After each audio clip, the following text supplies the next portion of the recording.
if you're driving around, driving for dollars, looking for houses, and you see an air conditioning unit hanging out the window, that means the house doesn't have HVAC, which means heating, ventilation, air conditioning. That's Brad kicking some knowledge right there. He's totally kicking some knowledge.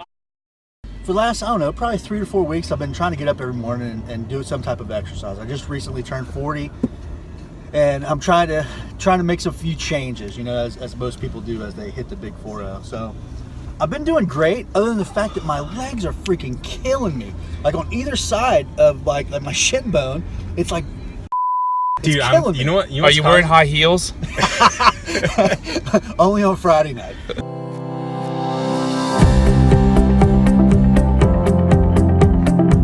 So, speaking of running, where the hell are we going? We're running over here to 13th Street Northwest. And what's 13th Street Northwest all about? It's going to be all about some generating revenue. Maximizing profits on a rehab. So what is this property? How long we had it? What are we doing? We've started this project February 3rd, actually. We gotta find some parking. The guys worked over the weekend and started getting it going. You'll be surprised how far along we are. So we're jamming. Yeah, we're jamming along. So we'll go in here and take That's a look. That's it right there, right? Oh, we were here a couple weeks ago. So you guys can go back. That's where I almost killed myself. You can go back a couple weeks ago. This is where Jeremy fell through the floor and almost killed himself. Sorry we didn't get that on video, but Thanks, Brad. We were here a couple weeks ago and shot some good videos. So if you guys want to see what we talked about a couple weeks ago about how to scope out a house, check it out a couple weeks ago. Check out the video from a couple weeks ago. All right, we need a little topper before we go in for the educational shoot on how to make big profits in investing in real estate. Well, the way that you start off with your profits is you got to start off with the bourbon. Oh my gosh, you're not even drinking with me. Well, you had me talking the whole last half hour. All you do is talk. Talk. You know, we got to bleep some of that stuff out because I get a little chatty. All right. Well, we'll see. So bottoms up. We'll see you in there.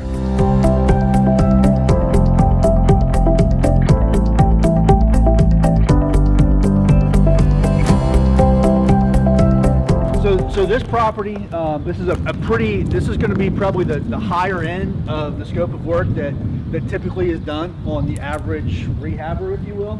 We're lowering the basement slab, completely all new plumbing, all new electrical, all new HVAC. There's framing involved.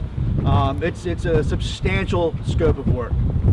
All new roof. I mean, it's literally going to be a whole new house. So to give you an idea, we started this project on February 3rd. And when you say started, what does that mean? Started like what? They rolled in here, they mobilized, they have their tools, equipment, and started doing actual work. Okay. So the contractors are rocking on this job. Who's the contractor? Man, Brad, I can't give away all my secrets here, man. I can't let everybody know who our contractors are, and it took us a long time to get where we are. All right. So how did you select a contractor that was so good? What did you do?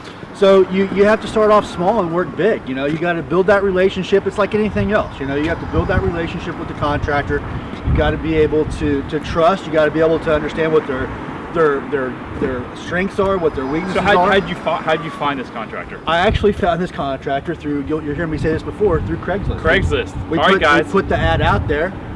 We find great freaking contractors through Craigslist. And what's the ad say? Was there anything special about your ad? There is. There's a whole process that we go through to make sure that, you know, number one, that they're able to follow directions. So, you know, you put the ad out there and say, hey, we're a high volume rehabber. We have all these different opportunities for you to make money and do work. But in order to become part of our contractor list, you have to do X, Y, and Z. If they don't respond to X, Y, and Z, then they don't even get it put into the process. We don't even start the vetting process. So do you guys think it would be helpful if we did a video and or blog on how to write an ad to select the best contractors? If yes, share this video. If you share this video, it's a way for us to know that it's good content, and then we'll produce more videos like this. So go ahead and like it, write in the comments what you have to do. If you want us to, we'll write a whole program out on how to select an awesome contractor on Craigslist for $0. Did you spend any money? Did it? We actually did. I think it was 25 bucks. Yeah, it was 25 bucks. So I mean, it was 25 bucks to find a contractor that, I don't know what the profit numbers on this deal could be, but we're talking about in the tens of thousands. So if you guys want, let us know if you want a video on how to, or a tutorial on how to select contractors on Craigslist. All right, so last time we were here, you mentioned some really cool stuff about like scope. Shit. It's freezing out here. Like, it's freezing. It's supposed to, oh my God, it's cold. So scope creep is a huge problem where you get a property under contract, you think you're going to do something, and then you come back the next day or a week later, and the contractor's like, there's $20,000 more. So how do you prevent that? And what are the things when you walked up to this house the first time, you start looking from top to bottom? What were the things that you said, here's what I have to do to stop this scope creep? Yeah, so ultimately what I do whenever I first walk up is I start looking at, the landscaping. You start off with in front of your feet, and you just slowly work your way up. And you have to be specific on what you want the contractors to do in order to make sure that you don't leave any loose ends, because loose ends are what drives change orders. All right, so here, last time you mentioned something about the porch, the lattice work, the awning. Like, what would you put into your scope? And one of the things we said before, and you can look at the video from a couple weeks ago, is you want to have a solid, like, completely detailed plan for the contractor, scope of work, that is just like so detailed. It even goes down to this. I'll give you an example right here. So, most people would think, well, man, we're spending all this money on this rehab, right? Well, you would think that we would need to fix this concrete right here. Well, unless you tell somebody that we actually need to repair the concrete, they're not going to do it. They're not going to do it. And that would be a change order if you didn't put that in there somewhere that, hey, this needs to be taken care of. Same thing with this rail. So this house is going to sell for, give me an approximate range. I think this would be like in the $850 range. So almost $1 million house, and someone would renovate this house, a contractor, and they would overlook a detail like that. You cannot, if someone, first impressions are everything. If you buy a car and the door is flimsy, you're not going to want to buy the car. Absolutely. Same thing like this. You walk up to an $850,000 house, and of course we paint this, but if you see chunks out, what is the buyer going to say? The buyer's going to say, if they did a poor job here, what else did they do a poor job on? Did they cut corners on the electrical, the plumbing? Absolutely. Whatever. So you've got to get every detail on a house of this end. And another example is, look at the railing. We have this kind of chintzy aluminum railing, and then you have. Yeah, it's going to come out. Go ahead, man. Strong like bull. It's demo. It's demo. So that's going to come out clearly. That's clearly going to come out. Oh, we can demo it. And we're going to put in all new railings that way. So that way, I just saved you, what, 20, 30, 40 bucks? Actually, you created us more work, because if we don't clean this up, then now we're going to get a fine in DC for having trash everywhere. So I'll make sure to let the contractors know, hey, we helped you out with the demo, but you got to give us a little help with the demo. Here, there's a dumpster right there. Let's get rid of it. Yeah, There. Hold your drink. Look at this guy.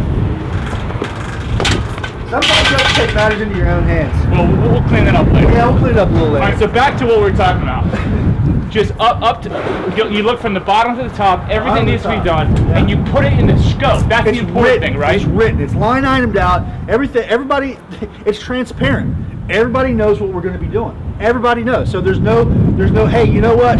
By the way, I need you to do this, and you're not going to charge me $3,000 to fix this concrete step. So what we did for years is we'd start a renovation project, and we'd be like, well, listen, we're dealing with contractors who probably know more than we do, so they'll fix this stuff. But did they fix it? Absolutely no. not. We show up on a project and we're like, okay, now we got to fix all this stuff, and then they hit us with change order after change order after change order. Absolutely. And obviously this was before my time, by the way.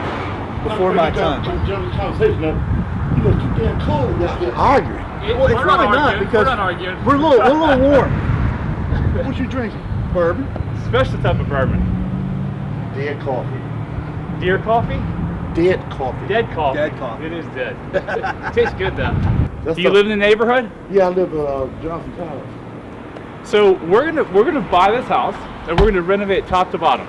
You gonna buy this house? Well, actually, we already bought the house. We're gonna renovate top to bottom, make it look pretty. So, do you own in this neighborhood? No, I live in apartments. You live in apartments? What about the rats?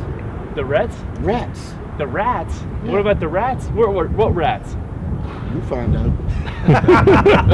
So, by the way, if you're driving for dollars looking for houses, and you see an air conditioning unit hanging out the window, that means the house doesn't have HVAC, which means heating, ventilation, air conditioning. That's Brad kicking some knowledge right there. He's totally kicking some knowledge. I learned that in property management course at Virginia Tech when I was in college.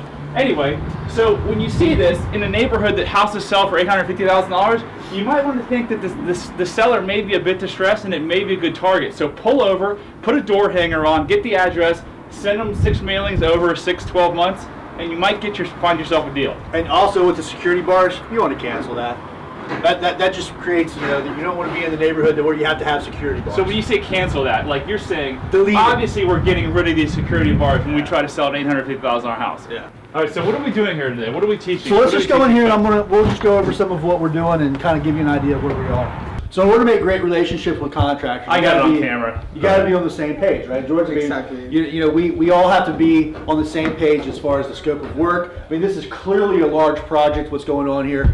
We have to be in constant communication on what we're doing, where we are, and that way it keeps him saving on time because most part contractors, you make your money on the back end, right? You don't make your money throughout the course of the project. Contractors make their money at the very end of the project. Exactly. So in order to make their money at the very end, they want to expedite the whole process just as much as we do. We want to get it back on the market as quickly as possible, right? You want to get completed as quickly as possible. Oh, yes. Right? Yes. So that way it's recording that, by the way. it's a win-win for everybody. It's a win-win for everybody. So the more organized you are, the faster and more efficient things can be. Would you agree? Same for us. For contractors at this situation, I mean, we have to check every stuff we waste, everything. We have to have it calculated and stuff. So at the end, we'll earn. That's the idea. So for this project, we had some very detailed plans. We had the permits all taken care of. Oh, yeah, We had the selections taken care of, and we had an overall scope of work. So that way, you know exactly what's outside of the plans, Exactly. in addition to the plans. So George, tell us, how did you meet this guy again? How did you hook up? I wasn't recording. Well, Fucking drunk, sorry. long time ago. At that time, we were. I mean, me and my guys, we were looking for jobs and stuff. Yeah. We had something small, but at that time we found something really serious. Someone just explained On us- Craigslist. Exactly. So he actually wrote a good ad that you read, and you were like, "This is different from all the other ads." Well, actually, what I read looks better than the other things that I saw because I'm applying in different situations. The thing is that when I contact him, things were different because what I like it is what the organization, administration, and stuff. The way he explains stuff, it looks more professional. So I taught you More well. detailed. I taught you well. Again, yeah.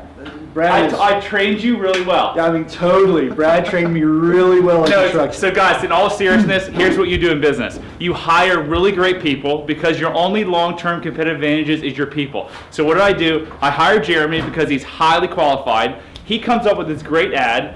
It attracts George, and then what does he do? He hires George and he steps out of the way and he lets George do his job. So many business owners want to control everything and have their hand in everything.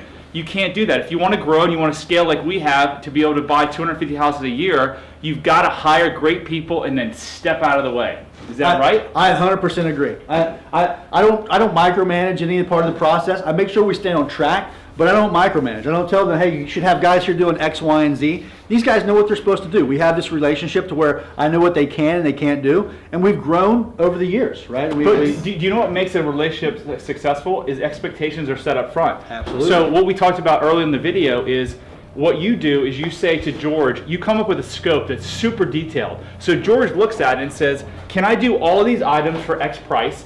And he says, yes, I can do them. And then there's no ambiguity of, oh, should I paint this wall? Should I do this? Because what you've done is you set the expectations up front. Absolutely. So whether you're hiring a contractor or you're getting married or you're hiring a new employee, set the proper expectations. So every person we hire at our organization, we sit down before we hire them, we say, here's the expectations of you and us. And we go through about 10 different questions about how would you like me to handle this and this.